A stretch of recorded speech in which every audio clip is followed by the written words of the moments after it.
After discussing the nuances of cybercrimes and also after having a glance at cyber law, which is embedded or found in Information Technology Act 2000, I am discussing two very, very significant cyber crimes or very serious cyber crimes.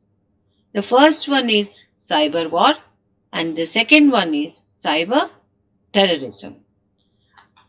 The first one, as I have told you, is named as cyber war. The understanding of all of us about war is that war is fought in the battleground where soldiers will be stationed or located with weapons, missiles. There will be attacks from both sides. There will be bloodshed. And to our understanding, this is only war. But now a new war has started in the cyberspace. This is called as cyber war. Since this is a war, it is fought in between two countries or two nations. So, how do you fight this war?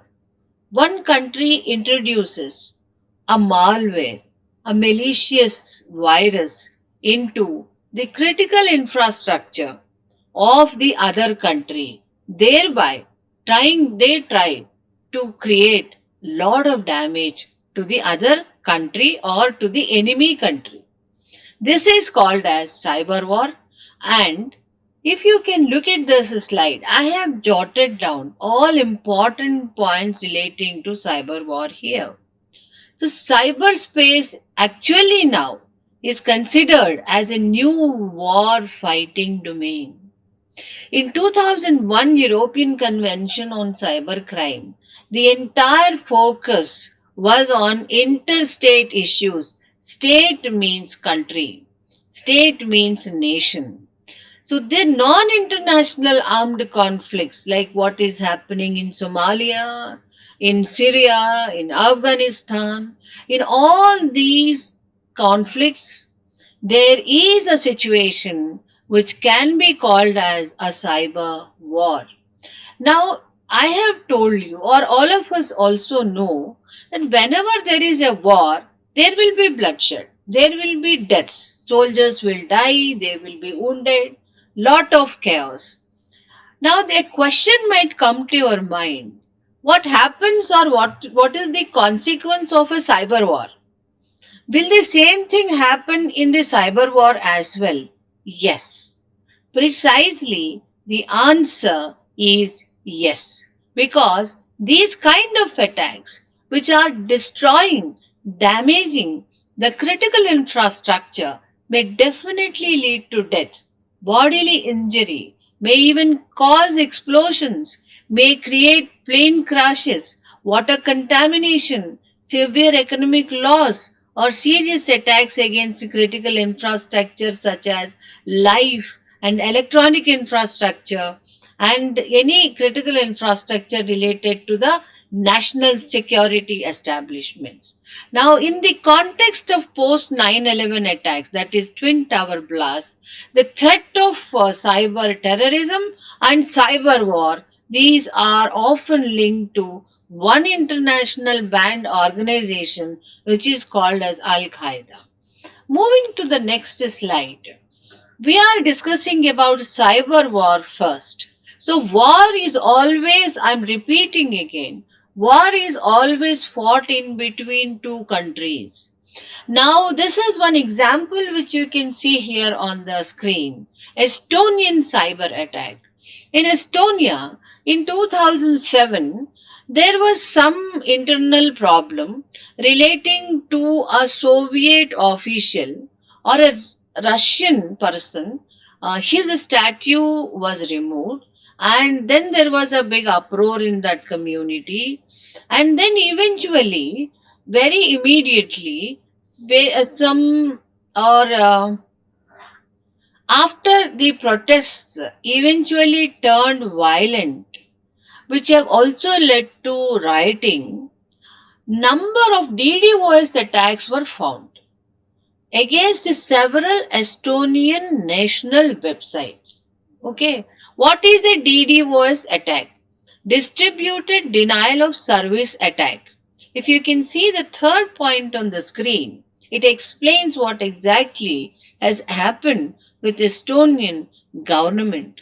Normally, the Estonian government's official websites used to receive 1000 requests per day.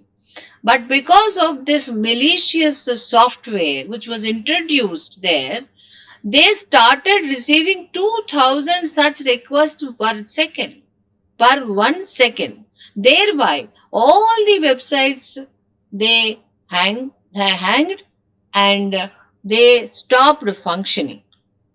They were not giving the service. This is what is called as denial of service attacks.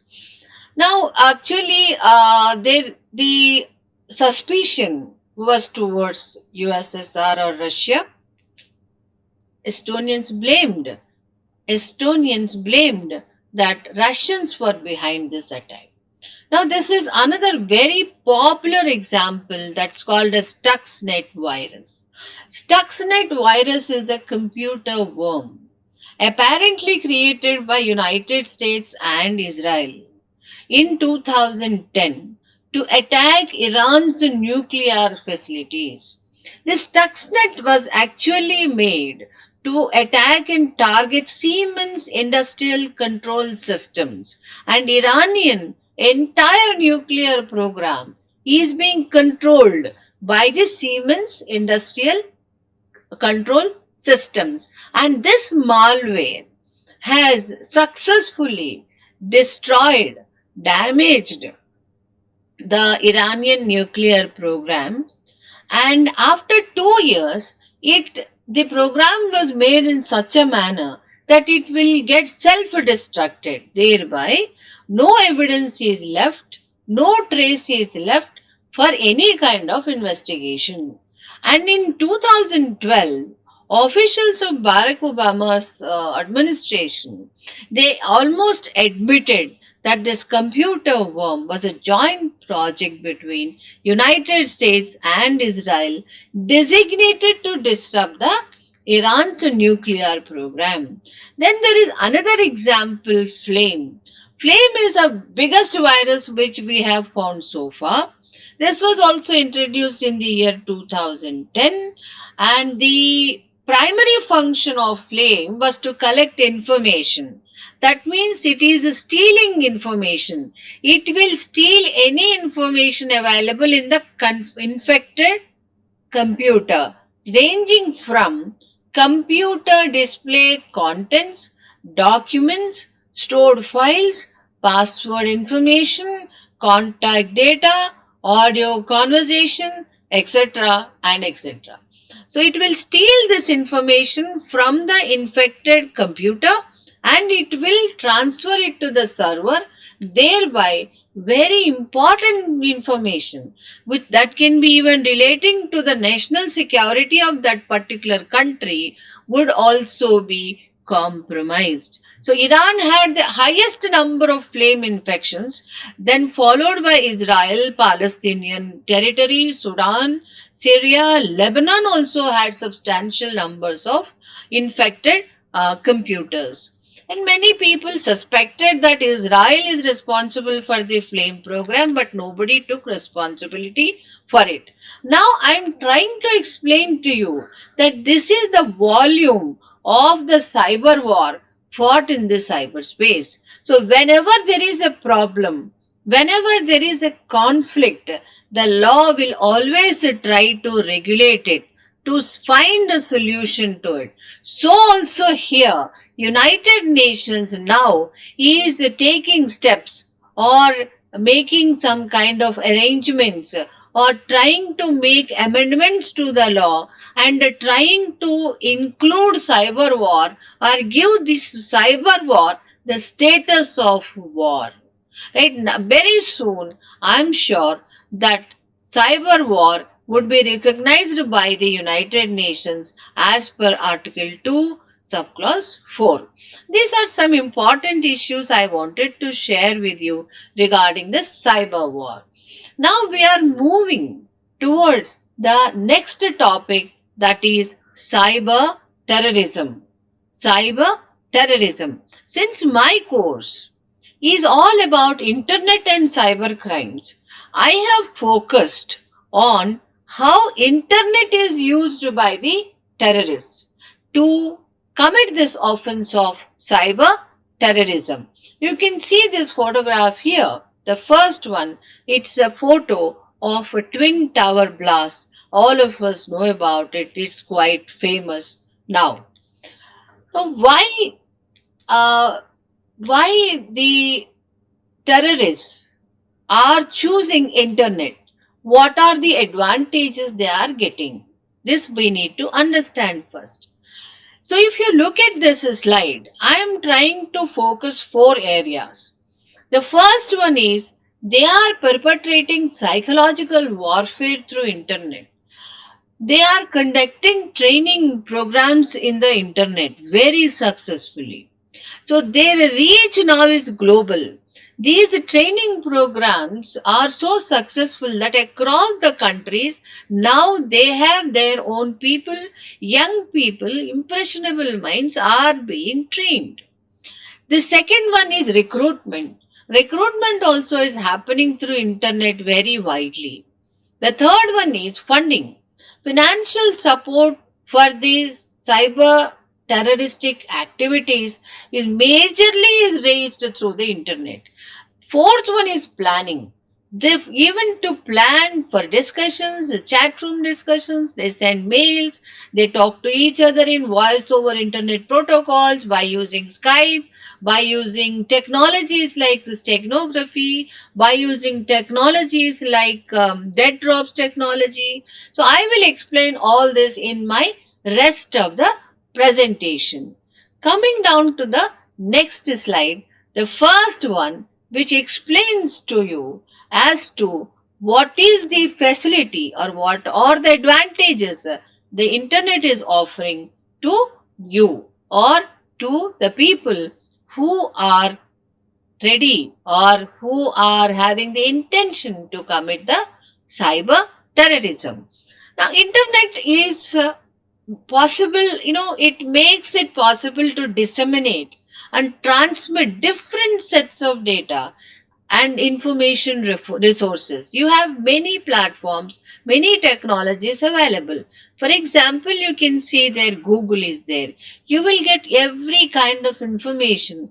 Like Google Maps, if you can see, even that is accurate to inches where a particular office is located, where particular weapons are located, what are the army installations, everything you can watch and you can make a assessment through Google Maps, that too very accurately. Then Facebook gives you an opportunity or gives opportunity to these terrorists to have a very extensive networking. Then Skype technology, it is an end-to-end encrypted technology, so that they use generally Skype because the interception becomes very difficult in an end-to-end encrypted call. Then Amazon.com, even some material which is required to prepare bombs, even that also they have ordered through Amazon.com. There are cases, right? Now, why internet? Okay, because internet is always instantaneously working. Then you can maintain your anonymity. Who is actually behind the screen? Nobody knows. Then the global reach.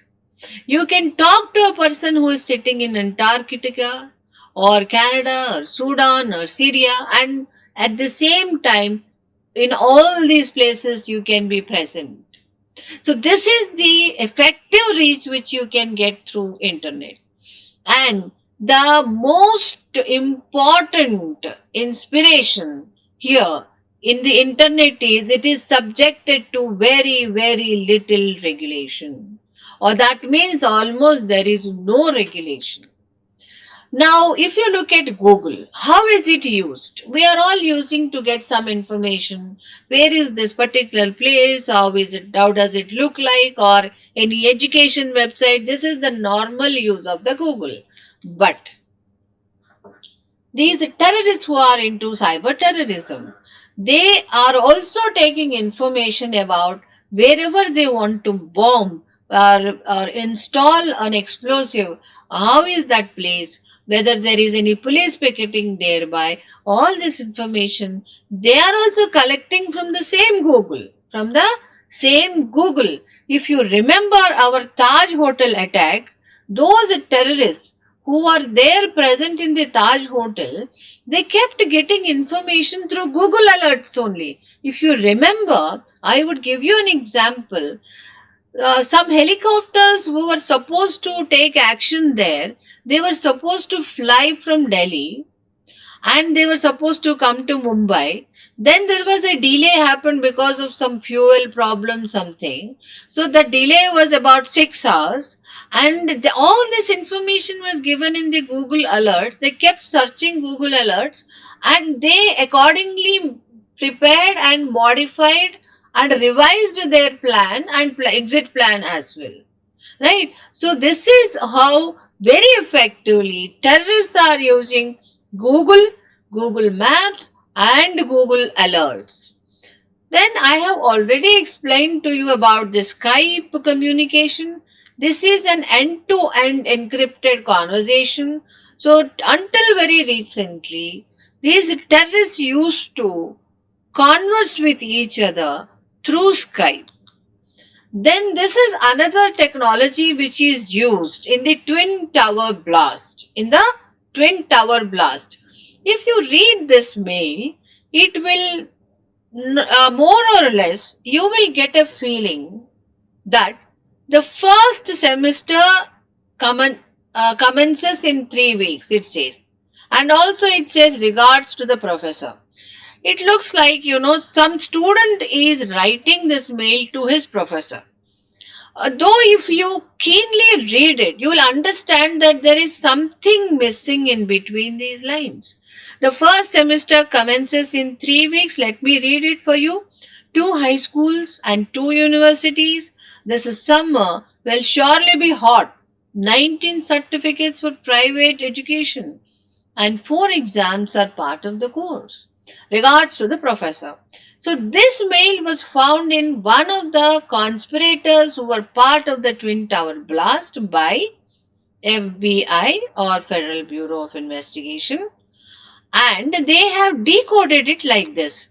The first semester was related to the time left before the attacks, and 2 high schools they were referring to towers of the World Trade Center, and 19 certificates were relating to the number of hijackers. Actually, 19 hijackers took part in this Twin Tower blast. You can verify these facts. And the 4 exams were referring to number of planes. 4 planes took part in the Twin Tower blast. This is another technology which is used by the terrorists in the space of internet. Then this is another technology they are using. Like if you look at this particular website and photograph, what is your opinion? What do you feel? You will feel, or you would think that this is a website which is selling some eateries like pizza, burger, or something like this, right? You are attracted with this kind of a photograph, and then you click the website, you go inside, you will find this kind of a content, that is open source jihad, make a bomb in the kitchen of your mom, something. So there are number of websites which are displaying few things in the opening page, and you enter into the page or click the website, you are getting this kind of a disturbing content, right? And according to one statistics, every minute more than 70 new domains are being registered. So this is how internet is used by the terrorists. Thank you for this session, and I'll continue discussing the same topic in the next session and explain you few more technologies which are being used by the terrorists. Thank you very much.